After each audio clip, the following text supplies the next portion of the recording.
Stalin जी,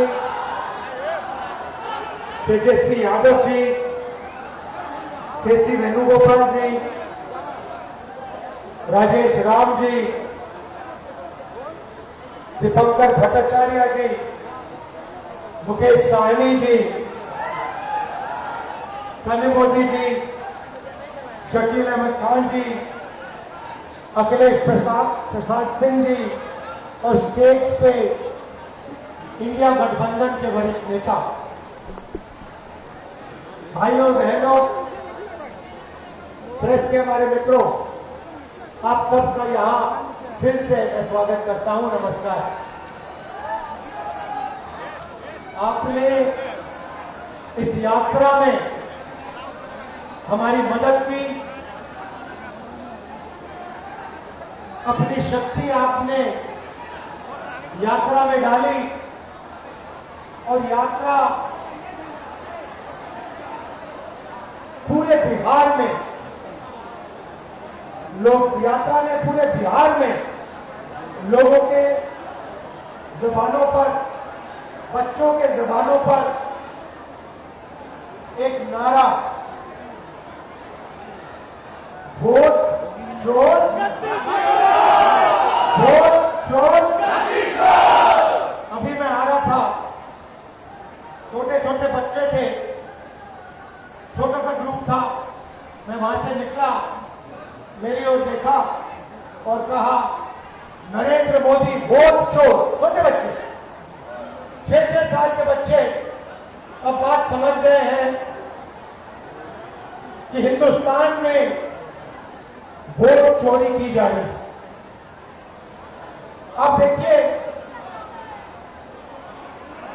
कुछ समय पहले अमित शाह ने कहा कि बीजेपी 40-50 साल अब राज करेगी। याद है आपको? अब राजनीति में कल क्या होगा किसी को नहीं मालूम, मगर अमित शाह को 40 साल की राजनीति मालूम। कैसे? वोट चोरी करके। वोट इलेक्शन आता है, ओपिनियन पोल आते हैं और उसमें ओपिनियन पोल हमारे जो मीडिया वाले कहते हैं, हरियाणा में कहा कि कांग्रेस पार्टी जीतेगी, नरेंद्र मोदी और अमित शाह कहते हैं बीजेपी जीतेगी और आंकड़े देते हैं 300 पार। 2014 में, 2019 में ओपिनियन पोल कुछ और कह रहे थे। नरेंद्र मोदी जी 2019 के चुनाव के बाद रिजल्ट आने से पहले प्रेस कॉन्फ्रेंस करते हैं, कहते हैं 300 सीटें आएंगी। हिंदुस्तान के सारे पोस्टर कुछ और कह रहे हैं, ओपिनियन पोल कुछ और कह रहे हैं। नरेंद्र मोदी कहता है 300 सीट आएंगी, कितनी आई? 300 आई। क्यों? वोट चोर।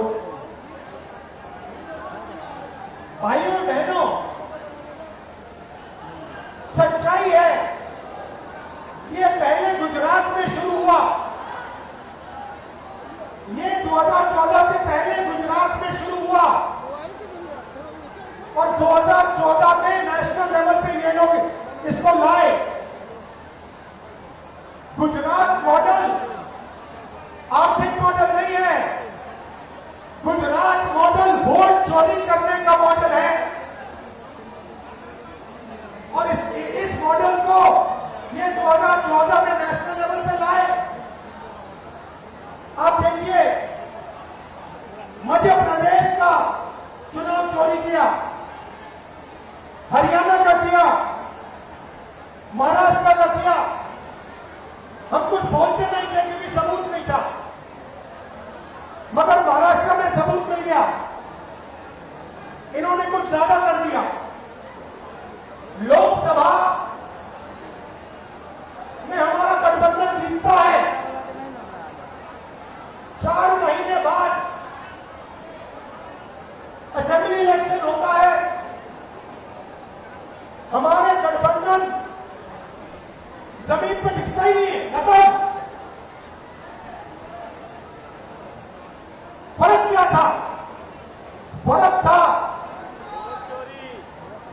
कि लोकसभा में जितने वोट हमें मिले उतने ही हमें विधानसभा में मिले। इलेक्शन कमीशन ने लाखों वोट जोड़े, तकरीबन 1 करोड़ वोट लोकसभा के बाद जोड़े। वो सारे के सारे वोट बीजेपी के खाते में जाते हैं और उन वोटों से बीजेपी चुनाव जीतती है।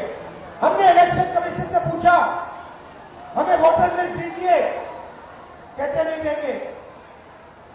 हमने कहा वीडियोग्राफी दिखाइए, कहते नहीं देंगे। और उसके बाद कानून बनाते हैं कि 45 दिन में वीडियोग्राफी खत्म कर दो, डिस्ट्रॉय कर दो। तो फिर हमने क्या किया? हमने एक टीम को कर्नाटक में माधेपुरा विधानसभा में हमने उनसे कहा कि देखिए, आप थोड़ी गहराई में जाइए। मैं उन लड़कों का धन्यवाद करना चाहता हूं। 4-6 महीने 16-16 घंटे उन्होंने काम किया। मैं बताता हूं क्या किया।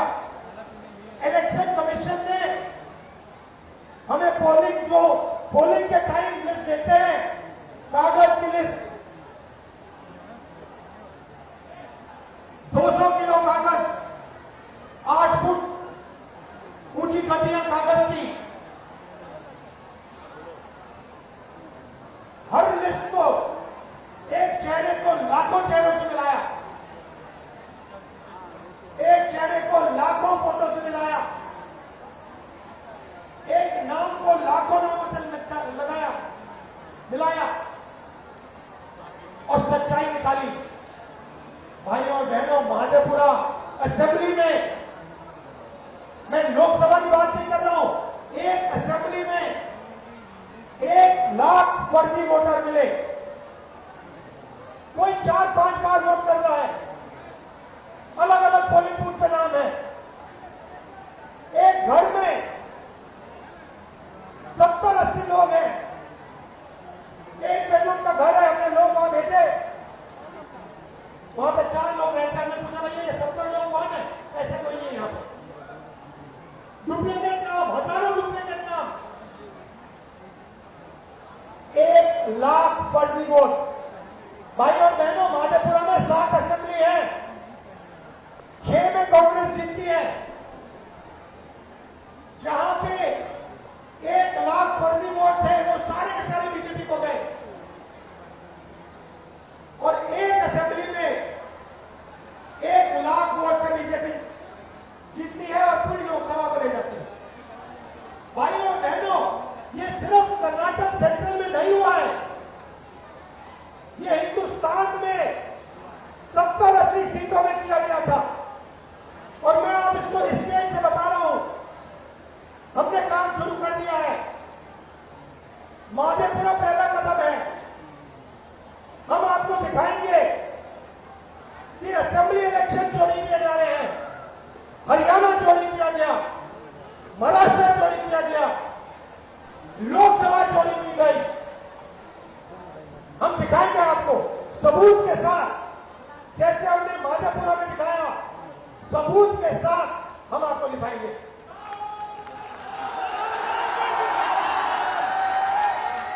और ये वोट चोरी क्यों की जा रही है? आप देखिए, ये संविधान जो है, ये अंबेडकर जी का संविधान है।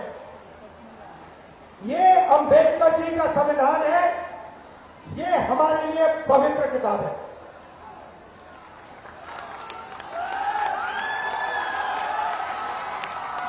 इसको दुनिया की कोई शक्ति नहीं छू सकती है। इसमें लिखा है, इसमें लिखा है, हिंदुस्तान में एक व्यक्ति को 1 वोट मिलेगा। इसमें कहीं नहीं लिखा कि एक व्यक्ति को 2 वोट मिलने चाहिए, 3 मिलने चाहिए, 5 मिलने चाहिए और दूसरे को वोट मिलना ही नहीं चाहिए। मैं इलेक्शन कमीशन से पूछता हूं, इसमें लिखा है कि एक व्यक्ति को एक वोट मिलेगा। आपने 65 लाख वोट बिहार में क्यों काटे? आप संविधान पर आक्रमण कर रहे हो। बिहार में हजारों लोग हमसे मिले, हजारों लोग मिले, कहते हैं भैया हमने तो वोट किया, 3-4 बार वोट किया, हमारे पास सारी की सारी आईडी है, हमारा वोट काट दिया। हजारों लोग से मैं मिला हूं यहां पे, जिंदा लोगों को मार दिया। और आप देखिए किसको मार रहे हैं, आप देखिए किसका वोट कट रहा है। मैं आपको बताता हूं, दलितों का वोट कट रहा है, पिछड़ों का वोट कट रहा है, ईबीसी का वोट कट रहा है, अल्पसंख्यकों का वोट कट रहा है। मतलब हिंदुस्तान के गरीब लोगों का वोट कट रहा है। अंबानी का नहीं कट रहा, अदानी का नहीं कट रहा, हिंदुस्तान के गरीब लोगों का वोट कट रहा है। कितनी वोट नहीं चाहते कि आपकी आवाज सुनाई दे, वो नहीं चाहते कि आप अपनी जमीन की रक्षा कर पाओ, वो नहीं चाहते कि आप पेपर लीक के सामने खड़े हो पाओ, वो नहीं चाहते कि आपके बच्चों को रोजगार मिले, इसलिए इस पर आक्रमण कर रहे हैं। भाइयों और बहनों, इसके बिना हिंदुस्तान के गरीबों के पास कुछ नहीं है। जो अधिकार आपको मिले हैं वो इस किताब से मिलते हैं, और ये कोई नई किताब नहीं है, इसमें सोच जो है हजारों साल पुरानी है। यहां पे स्टालिन जी आए, इसमें पेरियार जी की सोच है। यहां पे वेणुगोपाल जी बैठे हैं, इसमें नारायण गुरु जी की सोच है, इसमें अंबेडकर जी की सोच है, इसमें फूले जी की सोच है, इसमें गांधी जी की सोच है, इसमें भगवान बुद्ध की सोच है, इसमें कबीर की सोच है। ये हमारी आत्मा की किताब है। और मैं बता रहा हूं, अगर वोट चोरों ने ये सोच रखा है ये भारत माता की आत्मा को चोट पहुंचाएंगे, तो ये इस देश को, इस देश के जनता को, इस देश के युवाओं को नहीं समझे हैं। भाइयों और बहनों, मैं आपको गारंटी देके कह रहा हूं, और अच्छी तरह सुनिए, नरेंद्र मोदी वोट चोरी करके चुनाव जीतता है। नरेंद्र मोदी वोट चोरी करके, वोट कटवा के, वोट बढ़ा के चुनाव जीतता है। और नरेंद्र मोदी और अमित शाह की मदद हिंदुस्तान का इलेक्शन कमीशन करता है।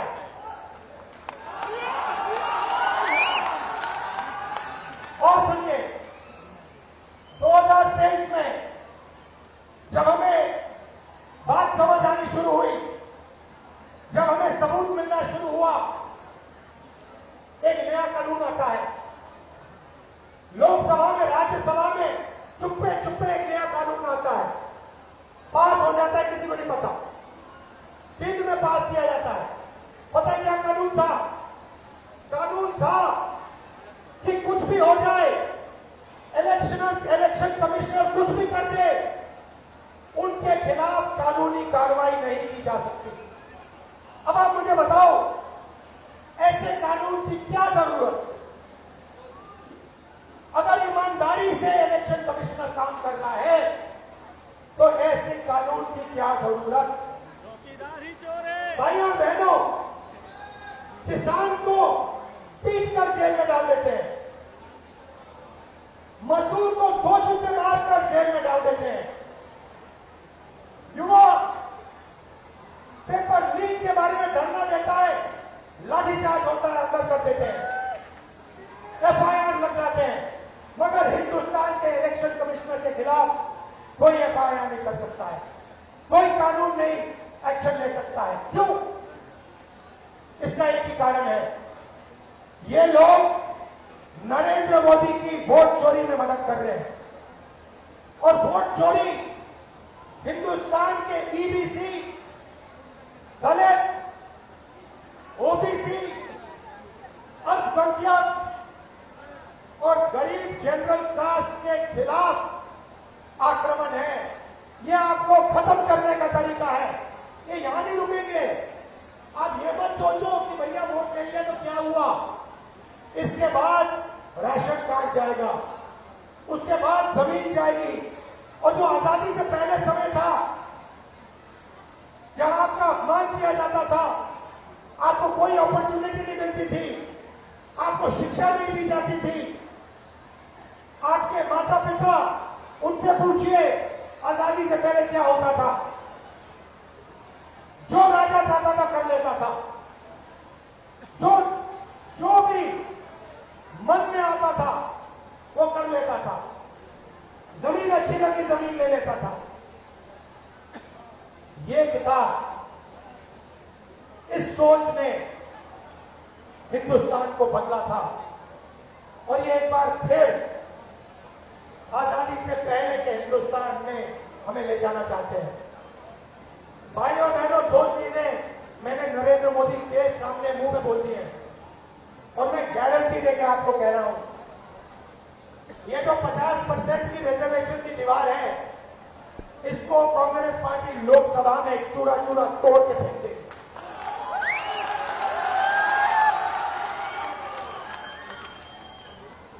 इसका चूरा बना के हम बड़े कर देंगे।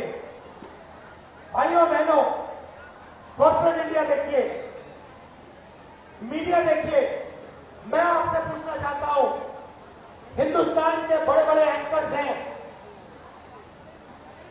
टीवी पे आते हैं, आप इन सबको जानते हो। मुझे इनमें से एक ओबीसी, एक ईबीसी, एक दलित नाम बता दो। मुझे एक नाम बताओ मीडिया में, दलित नाम बताओ, ओबीसी नाम बताओ, ईबीसी नाम बताओ, कहां है? आदिवासी नाम बताओ, कहां है? एक भी नहीं है। और ये नैरेटिव बनाते हैं। आप देखना, यहां पे करोड़ों लोग आए हैं यात्रा में, मीडिया कुछ नहीं दिखाता, कुछ नहीं दिखाता।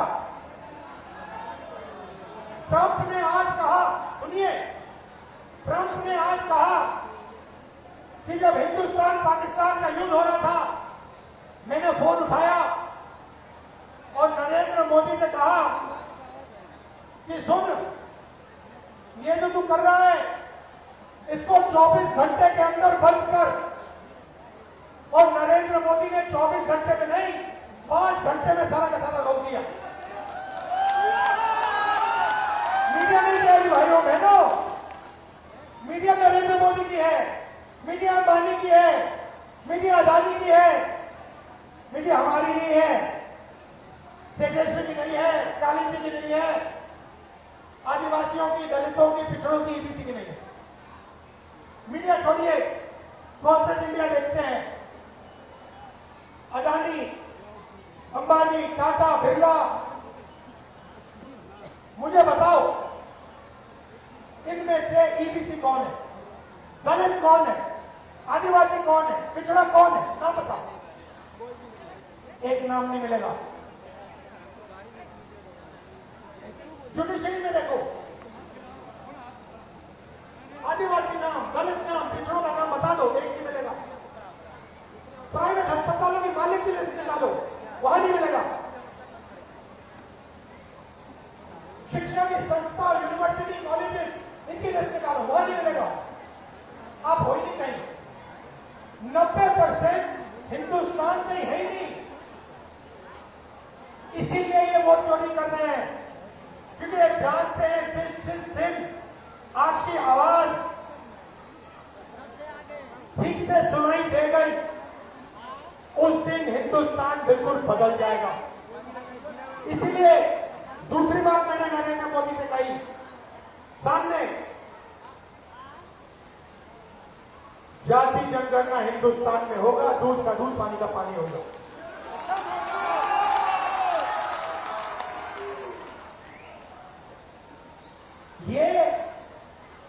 ये जो प्रदेश है, ये क्रांति का प्रदेश है। अंग्रेजों को बिहार में ही हराया था, चंपारण में बात शुरू हुई थी। वैसे ये जो वोट चोरी की जो आग है, ये बिहार में फैल गई है और अब बिहार से पूरे हिंदुस्तान में फैलेगी। आप देखना क्या होता है, क्योंकि पिछले 10 साल से पूरे हिंदुस्तान का बेवकूफ बनाया जा रहा है और हम सबूत के साथ आने वाले समय में आपको दिखा देंगे।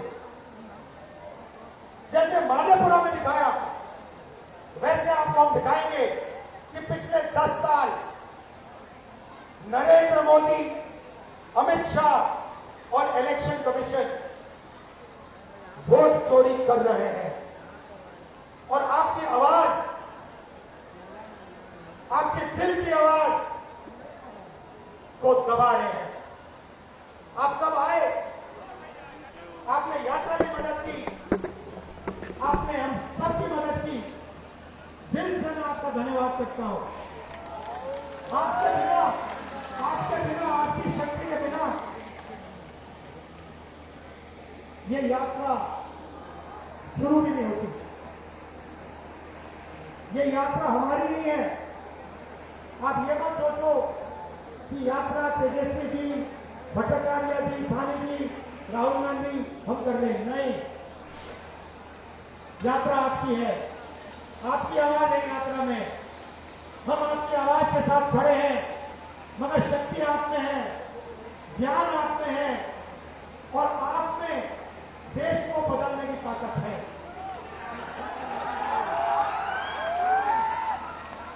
बिहार के युवाओं से मैं कहना चाहता हूं, नरेंद्र मोदी जी ने, अमित शाह ने, अंबानी और अदानी ने आपके हाथ से आपका रोजगार छीना है, आपके हाथ से आपका भविष्य छीना है।